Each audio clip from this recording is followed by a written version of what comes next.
tutoriel a pour but de vous familiariser avec l'utilisation de l'entrée son.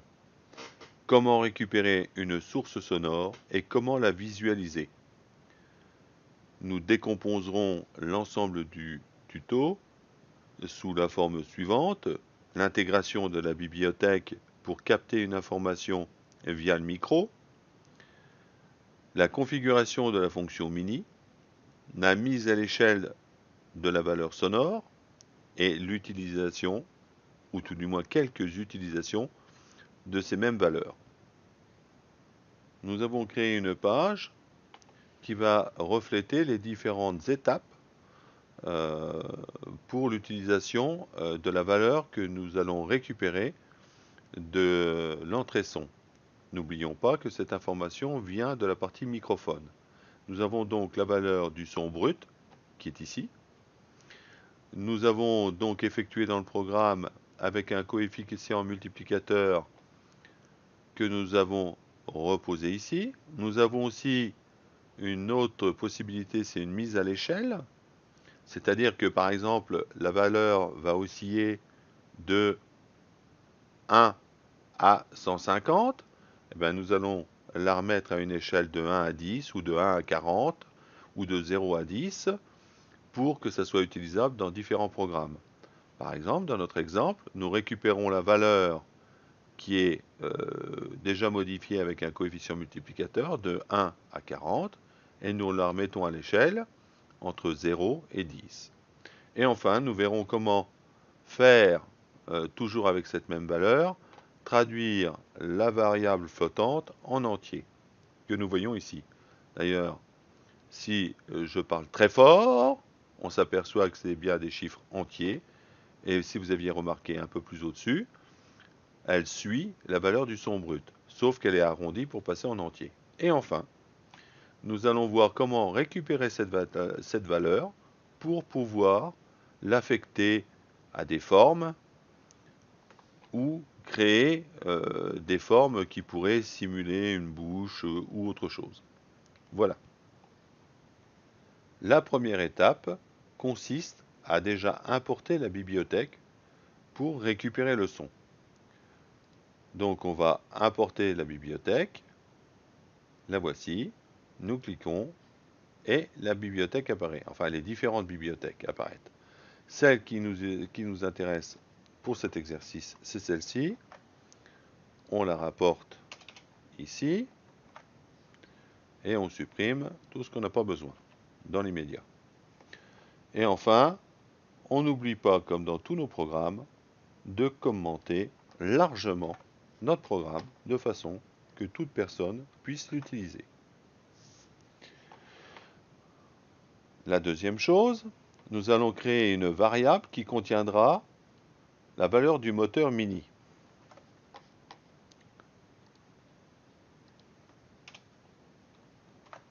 Voici donc la variable. Et enfin, récupérer et effectuer la connexion pour la partie son.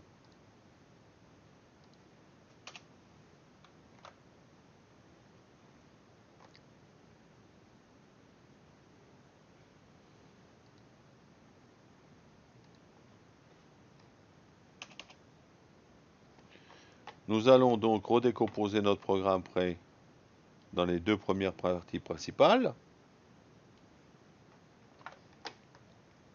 Le setup.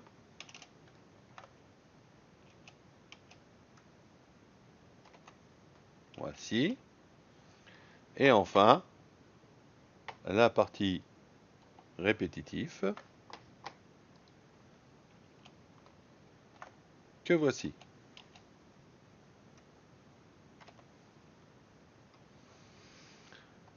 Dans tous les programmes, pour visualiser une source sonore, il est impératif de mettre toujours ces paramètres et dans cet ordre-là. Il nous reste ensuite à récupérer la valeur du son que nous allons effectuer dans cette partie.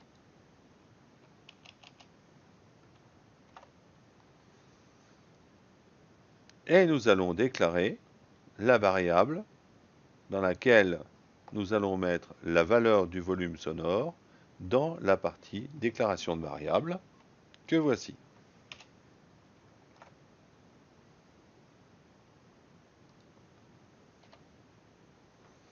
Nous avons déclaré la première variable dans laquelle on va stocker le volume, le niveau du volume sonore que nous allons récupérer sur le canal correspondant à ce volume sonore. Et enfin, il est important aussi, c'est d'arrêter tout ce qui est information, c'est-à-dire ouverture du canal sonore, stockage, etc. Aussitôt qu'on a terminé le programme ou quand le programme s'arrête, il faut faire une procédure d'arrêt qu'il est impératif de mettre à la fin de son programme, comme nous allons l'exécuter ici. Procédure d'arrêt avec les deux informations que nous avons à arrêter, de façon que la partie sonore soit mise en route au départ et arrêtée à la fin. Il nous reste maintenant dans le setup à ajouter 3 fonctions, dont 2 pour la carte son. Les voici. Ces informations servent au programme à connaître l'adresse pour communiquer avec la carte son de notre ordinateur. Et on a besoin aussi d'avoir un espace de travail pour afficher les différentes informations que nous allons y mettre. Que voici. Donc nous allons faire un petit récapitulatif des choses importantes.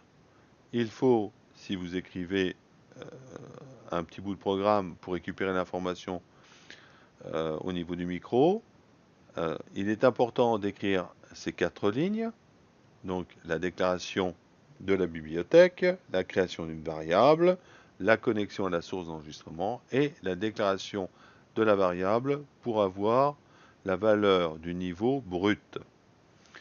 Dans la partie setup, nous avons ces 2 lignes à écrire qui sont tout aussi importantes à écrire et dans l'ordre. Nous avons dans la partie drove la récupération du niveau sonore brut dans cette ligne, qui est important à récupérer. Et enfin, ne pas oublier la procédure d'arrêt de la carte ou du programme. Nous allons donc maintenant donner un peu de vie à tout cela en commençant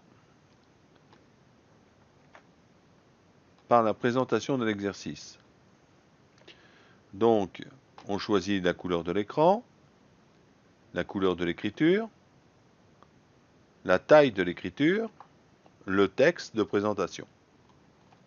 Nous vérifions. Voilà. Fond blanc, écriture noire, taille de 32 et la définition de ce qu'on va faire. On continue. Derrière la récupération du niveau sonore, nous allons mettre maintenant le morceau de programme qui va nous permettre d'afficher le niveau sonore. Voilà. Donc on change la taille de l'écriture, on conserve l'écriture noire, on met la valeur du son brut et sur la même ligne, on va mettre la valeur numérique du son. Et ici, on va mettre les coordonnées où on va écrire la première lettre de notre ligne, en X 100, en Y 200. Et dans la même logique, on va mettre au bout de notre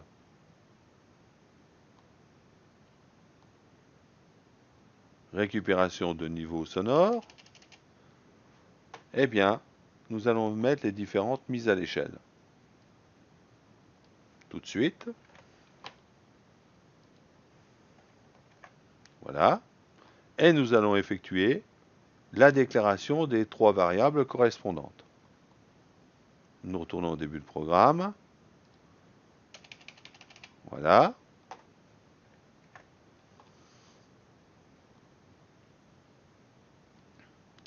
Donc nous avons déclaré nos variables, effectué la mise à l'échelle, ici.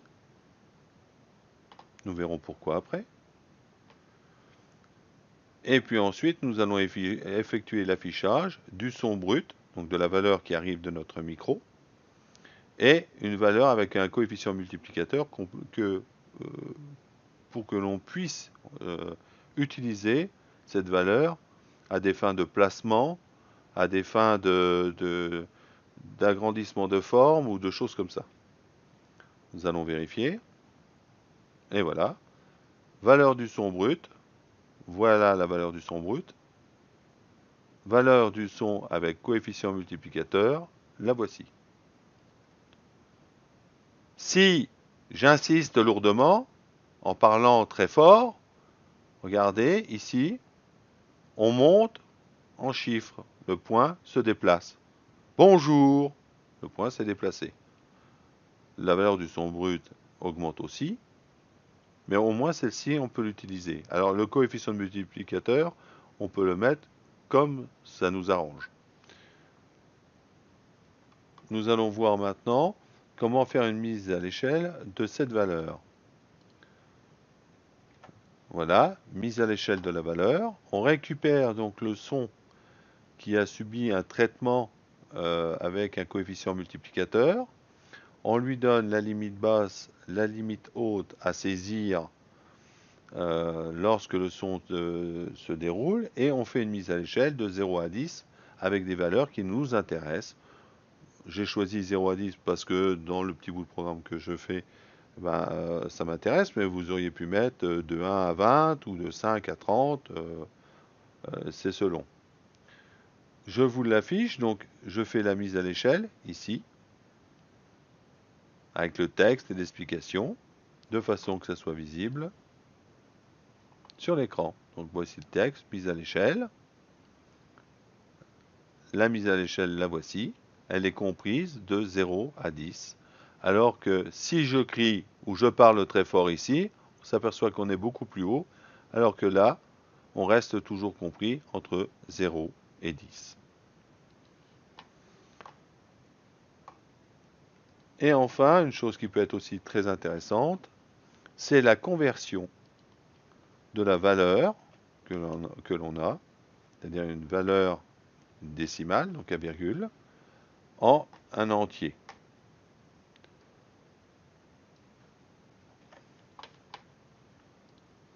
Voilà.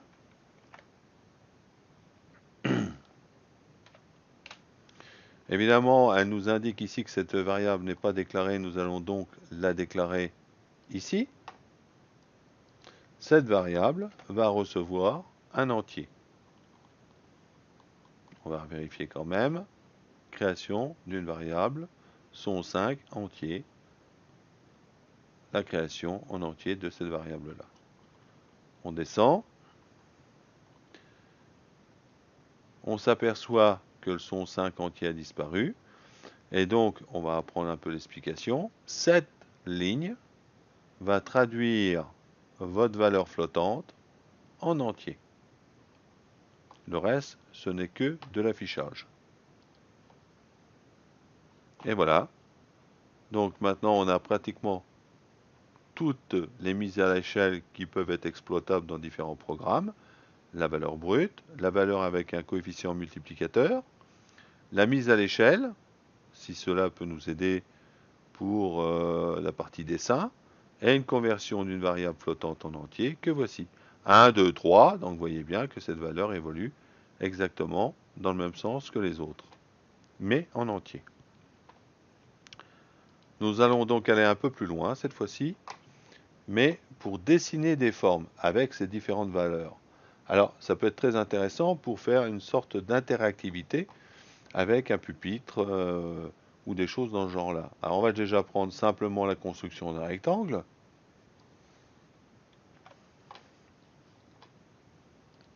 Voilà. Nous allons passer en revue tout cela. Donc, toujours largement commenté. Cette fois-ci, on a pris une écriture plus petite pour que ça soit un peu plus centré dans la page. toujours du texte avec les coordonnées. Donc la valeur qui nous intéresse, c'est ici, le dessin du rectangle. Vous avez toujours l'explication comment on donne les coordonnées au rectangle, en sachant que avec ce type de paramétrage, les angles du rectangle sont à 90 degrés. Donc on donne les coordonnées, la largeur et la hauteur du rectangle. Les coordonnées, on les laisse fixes. En revanche, nous allons appliquer la valeur du son en plus de la valeur de la largeur et de la hauteur du rectangle. Ce qui va donner cette chose ici. Quand je me tais, vous allez voir, elle garde une dimension de 20 par 20. Et aussitôt que je parle, eh ben, la valeur de notre carte son fait amplifier notre carré. Alors imaginez maintenant ce qu'on peut faire avec des courbes de Bézier. Je vous installe le petit bout de programme que j'ai tapé.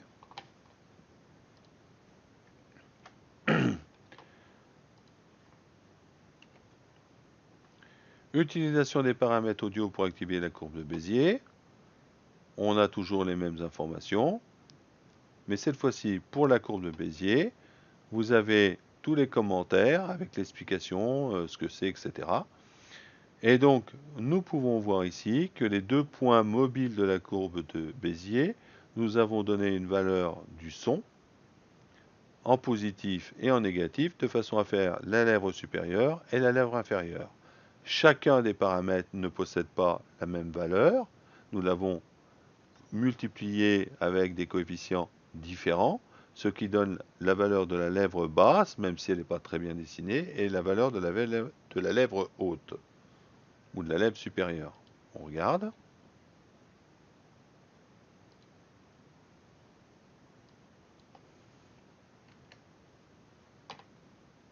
On regarde. Voilà. La courbe de Bézier, donc le point d'entrée, qui correspond à celui-ci, 500-600. Le point de sortie, qui correspond à 650-600. Et les deux points qui sont de chaque côté pour la courbure, c'est ici, 550 en X, 600 en Y qui va être variable, puisqu'il a la valeur son qui s'ajoute à sa valeur fixe. Et sur l'autre partie du point, c'est exactement la même chose. Pour la lèvre inférieure, et bien là c'est un petit peu différent. On ajoute, alors que là on soustrayait, puisque quand vous êtes sur la partie Y, si vous donnez une valeur pour lever la lèvre, ben, il faut soustraire une valeur. Et pour descendre la lèvre, il faut additionner une valeur. J'espère que ce tutoriel vous aura été utile. Pour des informations complémentaires comme la courbe de Bézier, vous pouvez vous rendre sur notre site où toutes les informations sont disponibles. Pour la partie comment utiliser l'entrée micro, les informations techniques et les informations programmes sont sur notre page. Au revoir.